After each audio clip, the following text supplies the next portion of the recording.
కర్తవ్యంతో మనం కర్మని ఆచరించాలి అన్నాడు.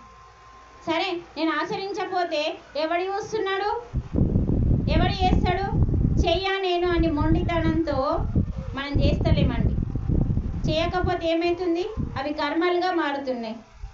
మరి మీరేమనుకుంటారంటే నేను చేయకపోతే ఓళ్ళు చూస్తున్నారని మీరు అనుకుంటారు. ఎవరు చూస్తున్నారో తెలుసుకుందామా? ఎవరు చూస్తున్నారు? ఇది రామాయణంలో ఉందండి. ఎవరు చూస్తున్నారో కూడా మనకు చెప్పిండు వాల్మీకి. సీత ద్వారా మనకు అందిన జ్ఞానం ఇది. ఏదన్నా మన జీవితంలోకి కంపల్సరీ తిరిగి వస్తుంది. అంటే ఇప్పుడు మనకు ప్రభుత్వం పేరేందండి? కాంగ్రెస్. మన ప్రభుత్వం ఉంది. ఆ ప్రభుత్వం కింద గవర్నమెంట్ ఆఫీసర్లు, ఏదో ఏ ఆఫీసర్ అన్నా కానీ, అది టీచర్ కానీ ఏదన్నా కానీ, వాళ్ళందరూ సక్రమంగా పని చేస్తున్నారా లేదా అని తెలుసుకోవడానికి ఆఫీసులలో ఏం పెట్టిండ్రు? కరెక్టే, సీసీ కెమెరాలు పెట్టారమ్మా. సీసీ కెమెరాలు లేని ఆఫీస్ ఉంటుందా? గవర్నమెంట్ కాదు, ప్రైవేట్ కూడా ఉంటుంది. అంటే ఈ ప్రభుత్వము ఎక్కడన్నా కూర్చొని ఇక్కడ కూర్చున్న మాస్టర్ కరెక్ట్ జాబ్ చేస్తున్నాడా లేదని సీసీ కెమెరాలు పెట్టింది. అది డూప్లికేట్ ప్రభుత్వం, 5 ఏళ్ళు ఉంటుంది, మళ్ళీ ఇంకొకటి వస్తుంది. మరి ఒరిజినల్ ఒక ప్రభుత్వం ఉంది, అదే గాడ్ ప్రభుత్వం అండి. మరి గాడ్కి కూడా సీసీ కెమెరాలు పెట్టుకున్నాడండి. అంటే మన కర్మని తీసుకెళ్ళడానికి.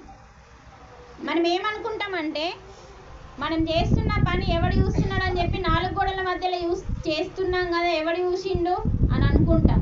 ఈ సత్యం తెలుసుకుందాం ఇప్పుడు. ఏంటా సత్యం అంటే, ప్రపంచంలో 18 సీసీ కెమెరాలు ఉన్నాయండి. వాటినే మహాసాక్షులు అంటారు. ఏమి? మహాసాక్షులు. క్లాసు ఇంటలేరు మీరు. ఎట్లా అంటే ఇట్లా కుర్చీలాగా ఆరామ్స్గా ఒరిగి కాళ్ళు ఊపుకుంటా. ఇది ఎంత ఇంపార్టెంట్ పాయింట్. మనము ఒక కర్మ చేసేటప్పుడు నేను చేస్తున్నాను కదా, నన్ను గమనించే వాళ్ళు ఉన్నారు, ఇది చెయ్యకూడదు అన్న సత్యాన్ని తెలుసుకోవడానికి నేను చెప్తున్నది. ఇది ఎవరు చెప్పిండంటే సాక్షాత్తు వాల్మీకి చెప్పిండు. వాల్మీకి సీతమ్మ తల్లికి చెప్పిండు. మనకు సంపూర్ణ రామాయణం చదివితే ఇది దొరుకుతుందండి పాయింట్. 18 మంది మహాసాక్షులు సీసీ కెమెరాల రూపంలో ప్రతి క్షణము ప్రతి మనిషిని గమనించి, ప్రతి మనిషి చేసిన పాపకర్మని, ప్రతి మనిషి చేసిన పుణ్యకర్మని, ప్రతి మనిషి చేసిన సత్కర్మని అంటే నిష్కామ కర్మని, వీటన్నింటినీ ఆ 18 మంది చూసి పైలోకానికి తీసుకెళ్ళి అది పండిన తర్వాత నీ జీవితంలోకి పంపించేది కూడా ఆ 18 మంది మహాసాక్షులే. మరి ఎవరు వాళ్ళు? 18 మంది మహాసాక్షులు ఎవరు అంటే 5 పంచభూతాలు. రాసుకోండి. 5 పంచభూతాలు, 4 వేదాలు. ఇవన్నీ శక్తులు కావా? శక్తి అంటే ఏంది? పరమాత్మ. పరమాత్మ నుంచి వచ్చిన శక్తులు ఇవి. పరమాత్మ నుంచి విడిపడిన శక్తులు. 5 పంచభూతాలు, 4 వేదాలండి. ఎన్నైనాయి? 10వది నీ అంతరాత్మ. నీ అంతరాత్మ నిన్ను హెచ్చరిస్తుందా? హెచ్చరించడం లేచి నిలబడు, నాకు హెచ్చరించది అని. ప్రతి ఒక్కరికి మన లోపల ఉన్న అంతరాత్మ నువ్వు అబద్ధం ఆడినా కూడా నిన్ను హెచ్చరిస్తుంది. కానీ మనం వినం, మనసు చెప్పిందే వింటాం. ఎందుకంటే దాని ప్రభావం ఎక్కువ ఉంది కాబట్టి.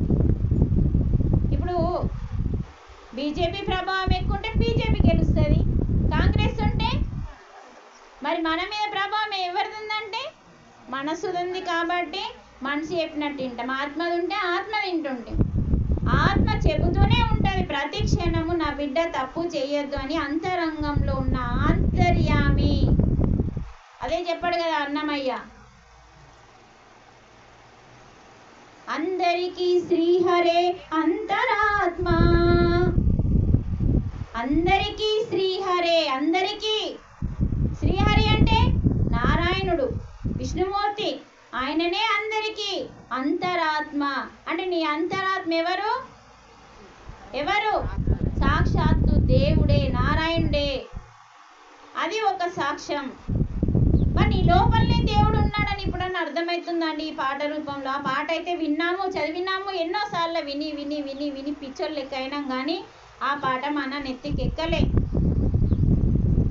కనీసం ఇప్పుడన్నా ఇంటికి వెళ్ళి అన్నమయ్య కీర్తనలని పేపర్ బట్టి పెన్ను బట్టి రాయండి, ఒక్కొక్క పదాన్ని అంతరంగంగా అర్థం చేసుకోండి. మనకి మనం మారాలండి, మారకపోతే వేస్ట్. అన్నమయ్య చెప్పింది మొత్తం బ్రహ్మం గురించి, ఆత్మ గురించి చెప్పిండు, అందుకే ఆయనకు మోక్షం వచ్చింది. వాళ్ళు ఏం చెప్తారంటే అందరూ, ఆయన ధ్యానం చేయలేడు, నీకేం తెలుసు, చూసొచ్చినావు నువ్వు అన్నమయ్య దగ్గరికి పోయి? ఆయన కీర్తనల ద్వారా మోక్షం పొంది, ధ్యానం చేస్తే కదా ఆత్మ పరమాత్మ ఒక్కటని తెలుసుకొని, ఆ తెలుసుకున్న దాన్ని కీర్తన రూపంలో ప్రపంచానికి అందించడానికి కీర్తనలు పాడినాక మోక్షం పొందిండు. ఆయన ఫస్ట్ ధ్యానం చేసిండు, ఎన్నో వేల కీర్తనలు రాసిండు, అందులో కొన్ని మాత్రమే మనకి ఇప్పుడు సినిమాలలో ఉన్నాయి. కానీ అన్నమయ్య కీర్తనల యొక్కది అది కూడా మనకు తిరుపతిలో దొరుకుతుంది, కొనుక్కోవాలా. తిరుపతికి ఎందుకు పోతామంటే పసుపు తెచ్చుకోవడానికి, కుంకుమ తెచ్చుకోవడానికి, ఇంత తాయిత తెచ్చుకోవడానికి, నల్లదారం తెచ్చుకోవడానికి పోతాం. కానీ తిరుపతికి ఎందుకే వెళ్ళాలి? అక్కడ ఒక శక్తి ఉంది, అదే వెంకటేశ్వరుని, మన కలియుగ దైవం యొక్క శక్తి ఉంది. ఆ శక్తిలో నువ్వు ధ్యానం చేసి ఆ శక్తిని తెచ్చుకో. అక్కడ ఎన్నో గ్రంథాలు ఉన్నాయి, ఆ గ్రంథాలన్నీ నీ ఇంటికి రావాలి, అందుకు వెళ్ళాలి తిరుపతికి. అసలు ఏ ప్రసాదం దేవత ఎవరికి వంచద్దండి, పంచిన పాపమే, పంచకపోయినా పాపమే.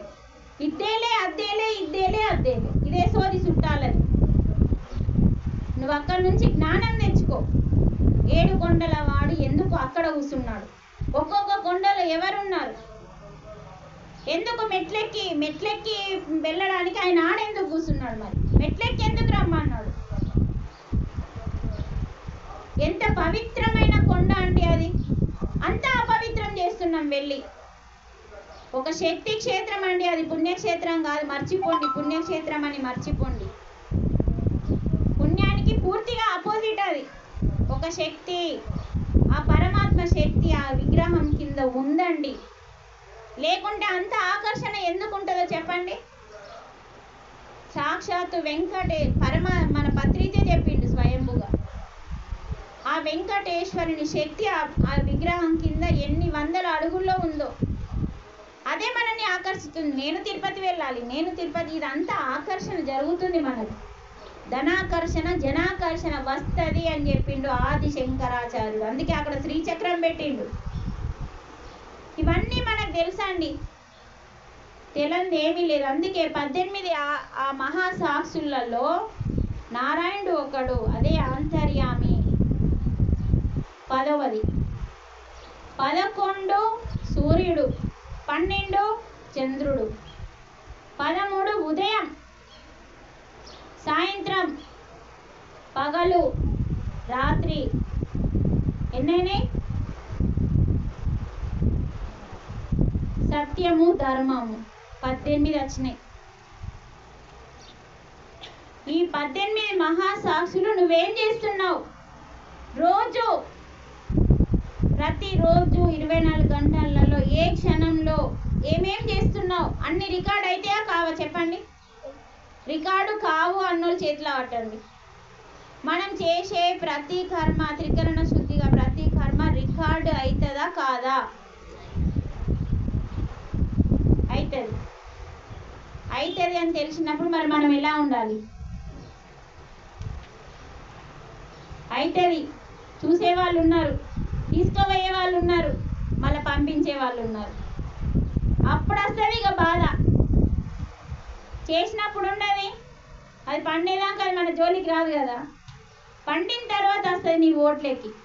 చూడండి, ఒక చెట్టు మీద కాయ నీ ఓడికి రాదండి, ఆ పండు పండినా కూడా రాదు. ఆ పండు పూర్తిగా పండినప్పుడు నువ్వు తెంపకపోయినా అది కింద పడిపోతుంది. అలా నీ కర్మ కూడా తిరిగి నీ జీవితంలోకి ఆ పండు వచ్చినట్టు నీ కర్మ కూడా వస్తుంది. అందుకే మనం ఏ కర్మ చేయాలి? నిష్కామ కర్మ చేయాలి. అందరూ దుఃఖం నుంచి విముక్తులుగా మార్చే కర్మని చేయాలి. ఆ కర్మ పేరే కర్తవ్య కర్మాచరణ. ఇది పౌరుడుగా మన బాధ్యత కాదా అండి? అంటే భూమి మీద పుట్టినందుకు ఒక పౌరుడిగా మన బాధ్యత. తర్వాత గురువు బోధన చేసిండు కాబట్టి గురువుకు దక్షిణగా శిష్యురాలిగా ఒక బాధ్యత.